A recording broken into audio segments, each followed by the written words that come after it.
Good morning. We'll call the subcommittee to order of Assembly Budget Subcommittee number 2 on Education Finance.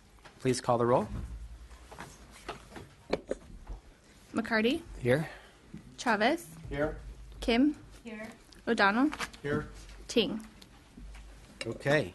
Welcome to this committee this morning. This hearing will focus on the overview of the new local control funding formula and the local accountability plans, followed by an update from the Department of Education and the State Board on implementation. And I'm pleased that we have people from the front lines, local superintendents from around the state here to help understand how districts and county offices are implementing LCFF and the LCEP around the state. And I want to thank them for taking their time out of their busy schedules to be with us this morning. And also the subcommittee is going to be getting into the governor's proposals related to LCFF implementation, bid on school facilities, and Prop 39 energy efficiency projects. And with that, we will begin the hearing and call up the first panel.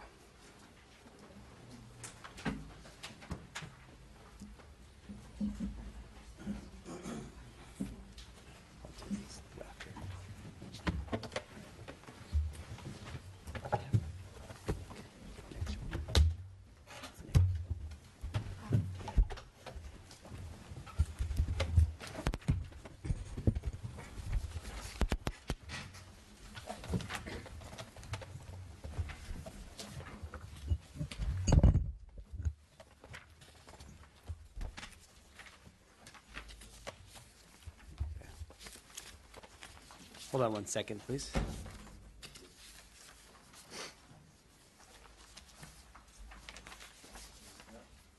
Thank you. I'm sorry. This was the order right here. That's issue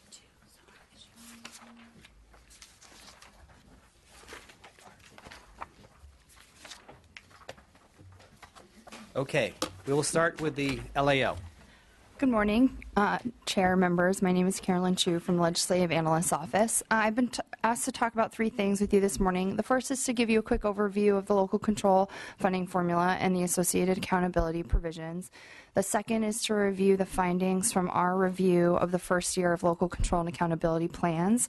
And the third is a quick discussion on what do we know about funding, expenditures, and services for low-income and English learner students. So the sergeant has passed out our handout. So I'll start on page 1 of our handout, the funding formula for school districts and charter schools. As you know, the LCFF replaced the state's categorical and revenue limit system with a funding system based on student characteristics. The chart on this page shows you the base rates, the target base rates, which are based on the grade students are enrolled in. Districts also receive supplemental funding for English learner, low income, and foster youth students. That supplemental funding is equivalent to 20% of the base grant. In addition, districts with high proportions of these students receive concentration funding. So if a district's English learner, low income, and foster youth student population exceeds 55%, the district receives concentration funding for any student above the 55% threshold. And that concentration grant is equivalent to 50% of the base rate for those students. So moving to page 2, implementation of the district formula so far.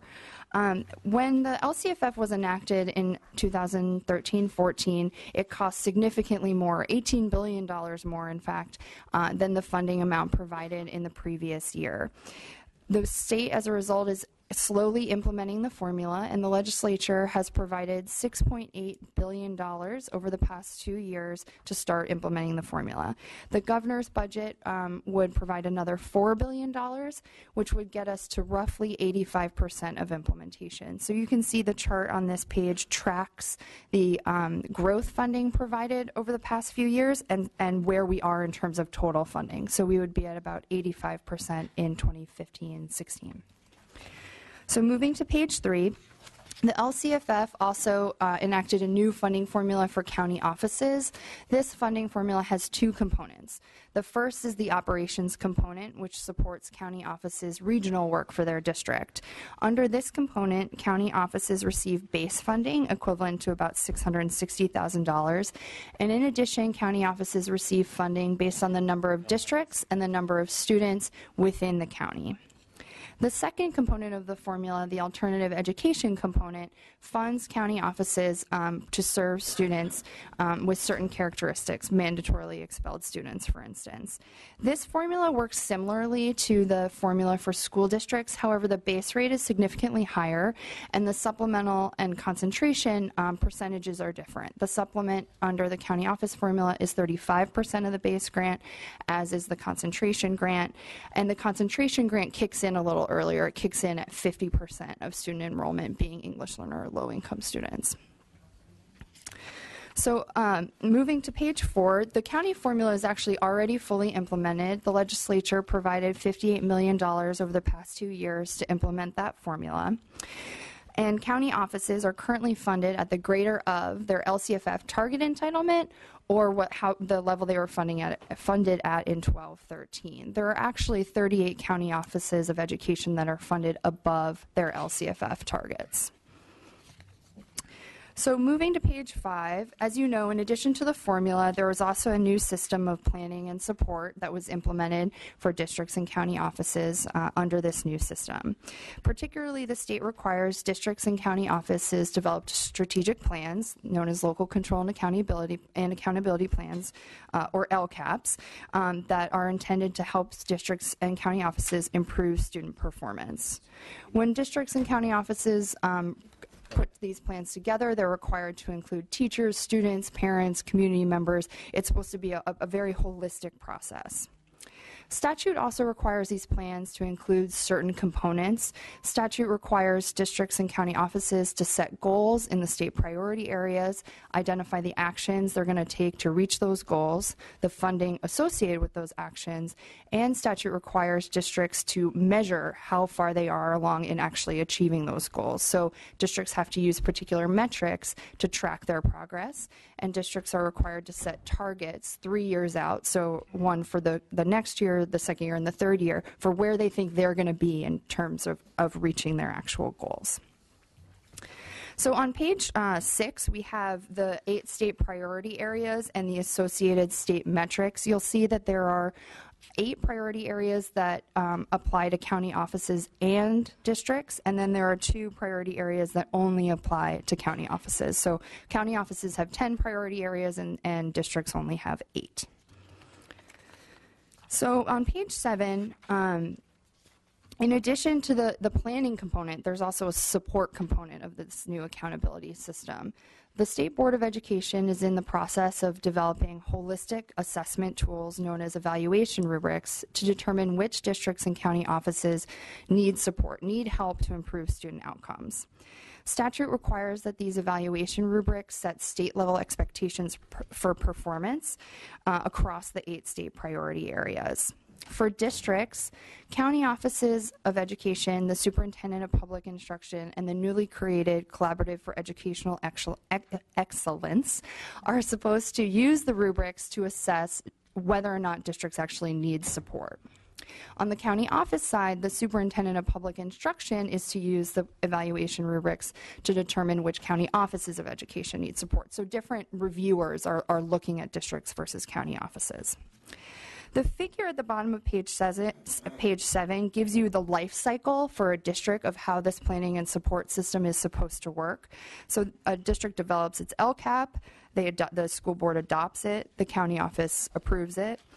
The district then implements the LCAP, and then the county office comes in and assesses how well the district is actually doing and determines whether or not the county office needs to provide some support or designate an alternative entity to provide support to the district. That support will then feed into the next planning cycle for the district so that they're constantly planning and improving. So moving to page 8, This fall, my colleague Edgar Cabral and I reviewed 50 district LCAPs from districts across the state and interviewed a number of county offices of education and districts about how the first year of implementation went. We weren't really interested in what actual choices districts were making, if they were investing in the right programs. Rather, we were trying to assess the comprehensiveness of the LCAPs, if they contained all of the requirements in statute, and the extent to which the process was actually useful for districts. Did they think it actually helped them? So in our 50 LCAP sample, we included the 11 largest districts across the state, and then a stratified random sample of 39 other districts based on their size and concentration of English learner and low-income students. So we had a range of district sizes and a range of concentrations within our sample. So there's a lot on this chart, but I'm just going to highlight our three sort of major findings from our report. I'm happy to answer any other specific questions that you have. But our first overall finding was that statute really sets an ambitious set of requirements for districts, and that it was a challenge for some districts to meet all of the requirements in statute, to talk about 8 state priority areas and 24 statutory metrics and 12 subgroups. This was a challenging task for districts. That said, it did seem that districts found value in the process. We repeatedly heard from districts that the LCAP process enabled them to talk about resource allocation and program planning in a way that they hadn't been able to previously. Our second major finding was that statute emphasizes all state priority areas equally, and as a result, districts are spending time in their LCAPs discussing areas and programs where they may not need to make a lot of improvement. So there's a lot of effort going into some areas that actually aren't the core needs of the district. And then our third major finding was that it was difficult to determine how districts were increasing or improving services for English learner, low-income, and foster youth students in accordance with the regulations. So I did not mention, but as you likely know, the supplemental and concentration funds, districts are required to increase or improve services in proportion to the funding that they receive. And it was difficult for us to determine how districts were doing that through reading their LCAP. So moving to page 9, our overall recommendations. Overall, we believe that the LCAPs show promise as strategic plans, but that they could be more useful if districts were allowed to focus on their key performance challenges. So particularly, we recommend that the legislature refine the LCAP requirements to emphasize clear strategic plans over comprehensive plans, allow districts to focus on their state priority areas that are in need of greatest improvement. The caveat being that we recommend that all districts be required to address anything that comes up in the evaluation rubric. So if through the evaluation process districts are found to be failing or not meeting state priorities in certain areas, that they be required to include those components in their LCAP. But otherwise allow districts some flexibility in what they include and allow them to focus on their key challenges.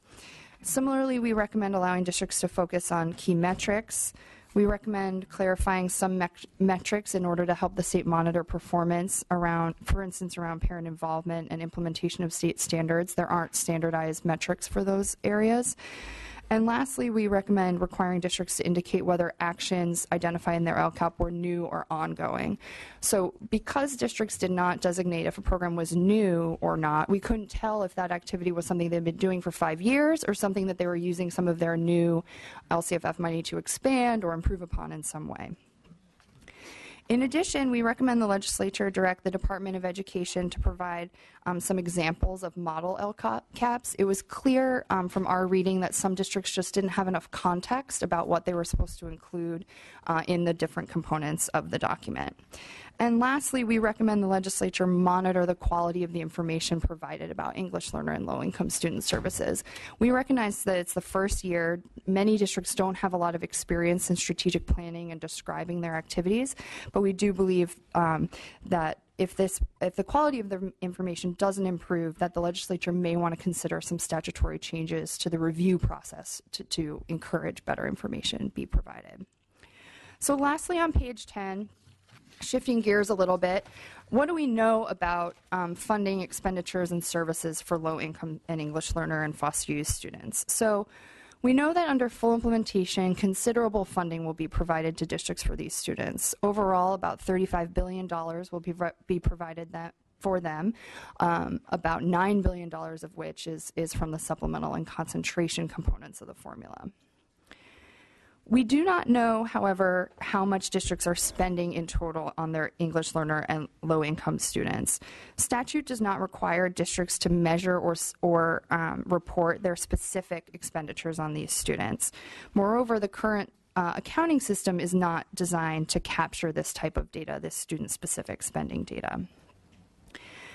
We also don't know district supplemental expenditures. There's no statewide definition of what the base program is comprised of versus what a supplemental program is comprised of. So we have no way to distinguish between a district's base services and their supplemental services under the current requirements.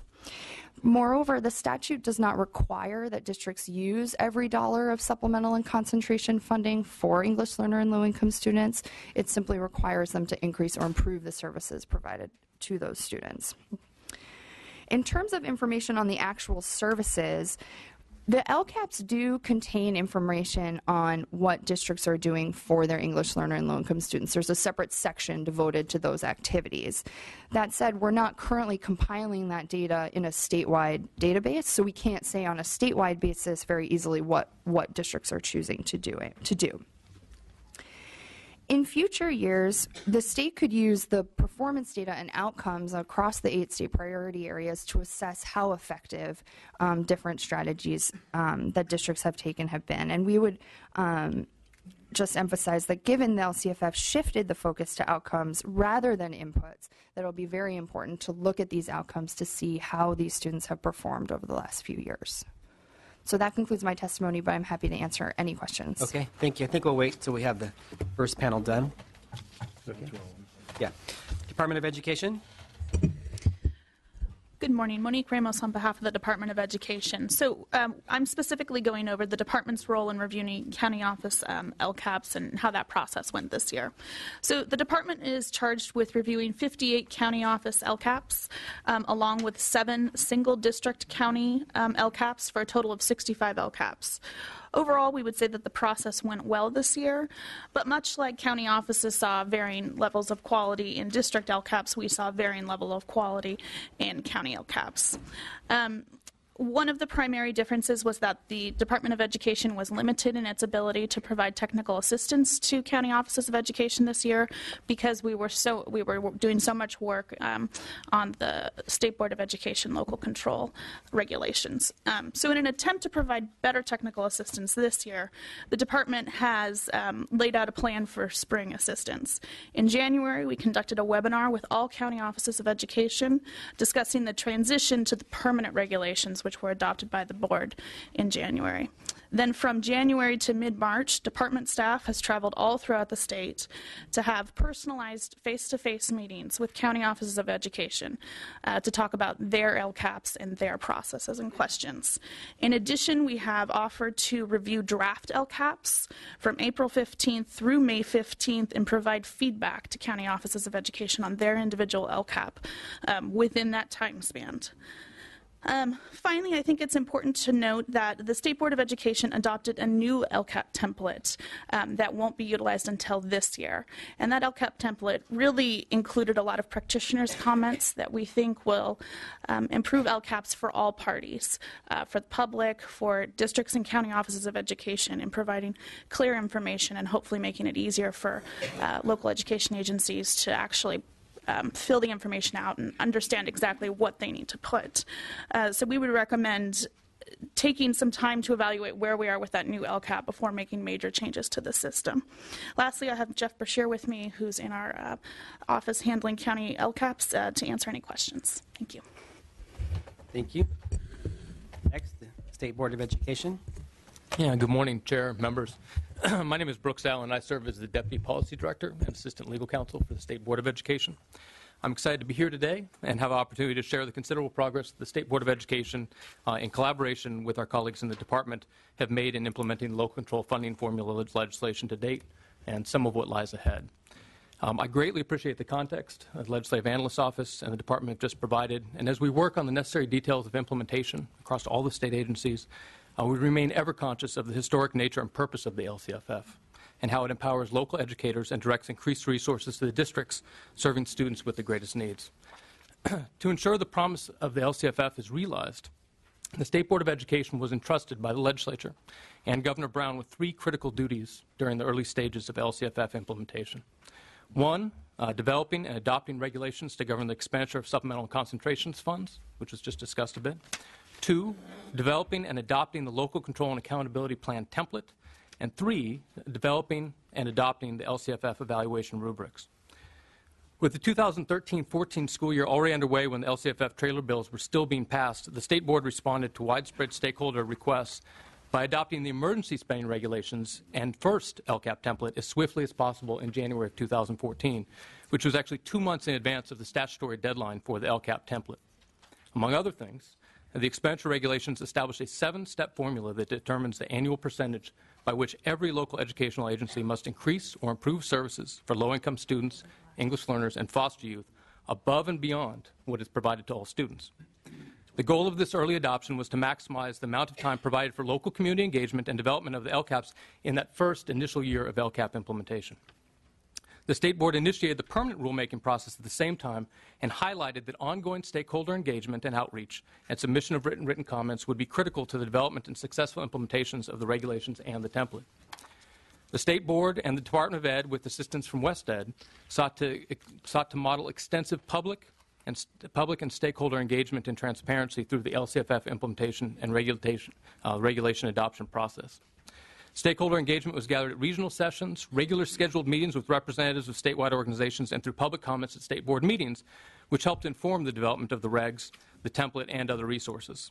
Groups such as the California State PTA, Families in Schools, the Association of California School Administrators, the California School Boards Association, and PICO California helped to bolster stakeholder engagement around the LCFF and communicate the State Board's progress in approving the regulations. Over the course of the Board's meetings last year, hundreds of education stakeholders, for those of you, some of you who watched the meetings or were able to attend, saw hundreds of members, including some members of the legislature, attended to share their experiences with the LCAP process in local districts, and the board received thousands of written comments for consideration. This process was praised as a model for local stakeholder engagement by groups and organizations actively engaged in the development of the regulations and template, as described in our report that we submitted to the legislature in January of this year. Based on this input at the State Board meetings, as well as feedback from administrators, teachers, parents, students, and stakeholder groups throughout the year, the Department and the Board revised the expenditure regulations and LCAP template through the formal rulemaking process. Many of the public comments we received about the template proposed modifications to make it easier to use and easier to read for the community, other stakeholders, practitioners, and reviewers alike. As a result, the Board adopted changes to the template and regulations, including, most notably, the changes proposed and supported by members of the legislature, and approved the permanent LCFF expenditure regulations and the LCAP template at its November 2014 meeting. These became effective in January of this year. The changes have been praised by a wide range of stakeholders, including the Legislative Analyst's Office recently. The State Board and Department staff believe that these revised regulations and template, combined with the experiences from this past year, will result in LCAPs for this coming year, adopted during the 2015-16 year, that will better describe LEA goals, actions, and services to address the state priorities and to meet the needs of all students, including the significant pupil subgroups. One addition in particular is worth highlighting, and Ms. Ramos talked about this just a bit. This is going to be the first year in which districts will adopt an annual update in conjunction with their local control and accountability plan. It has new tables that were not in the first year because, of course, there was no look back until this year, really in our second year of full implementation.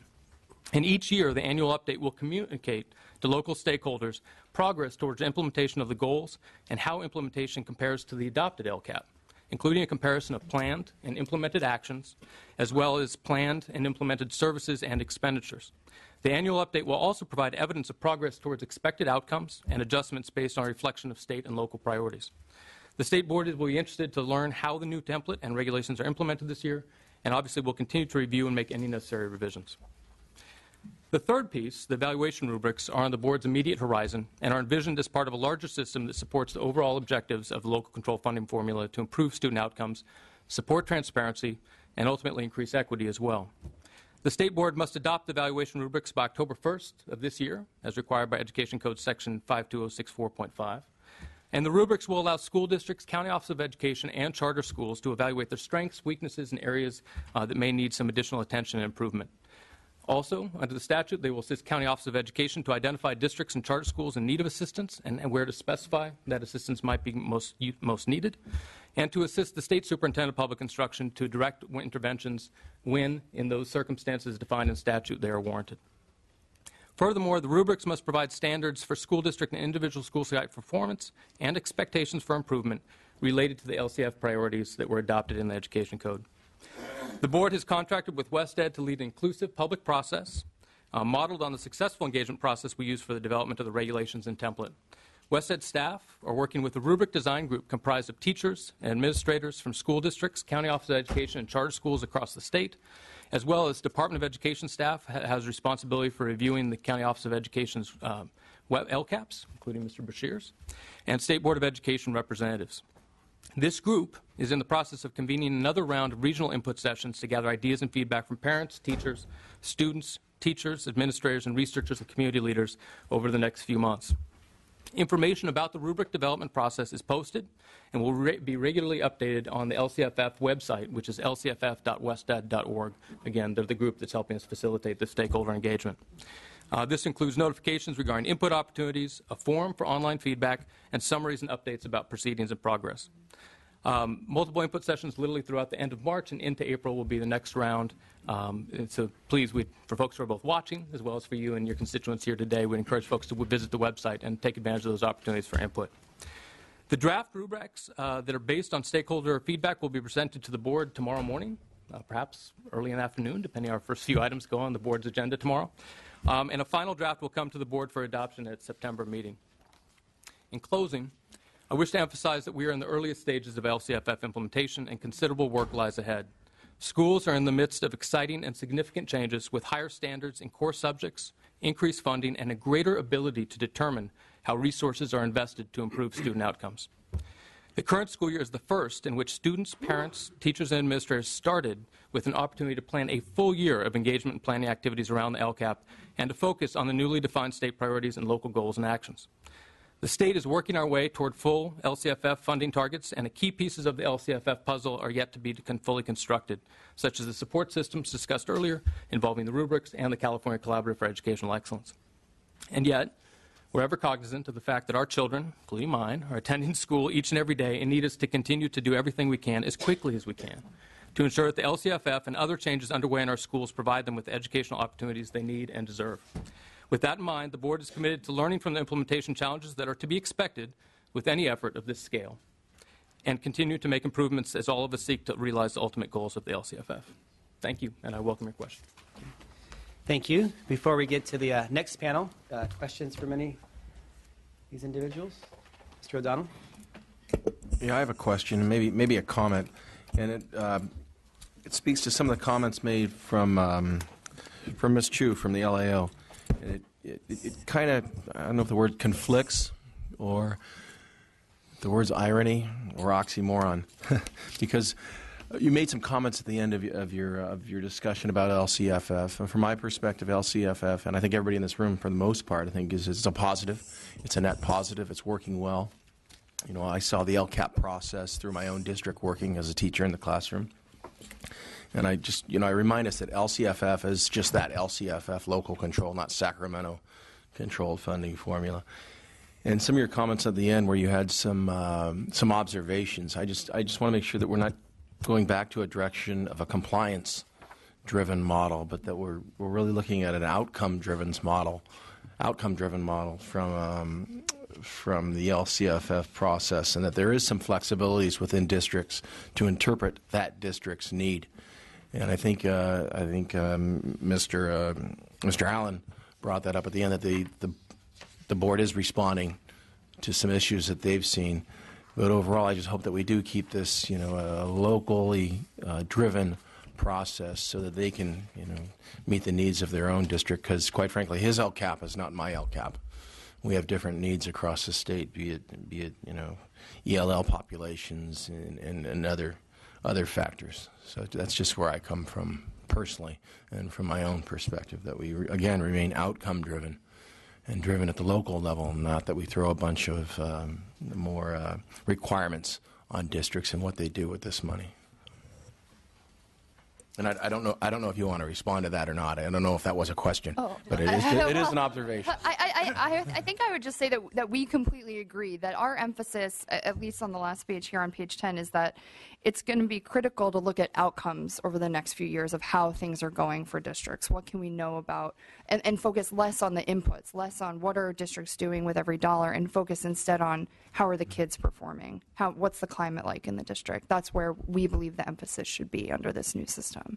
Great. And when we talk about how districts spend their money, maybe a district creates a CTE program with some of those dollars that does serve that ELL population too. Maybe even a mixed population. That those dollars don't necessarily have to be spent only on ELL efforts per se. So, thank you. Yes.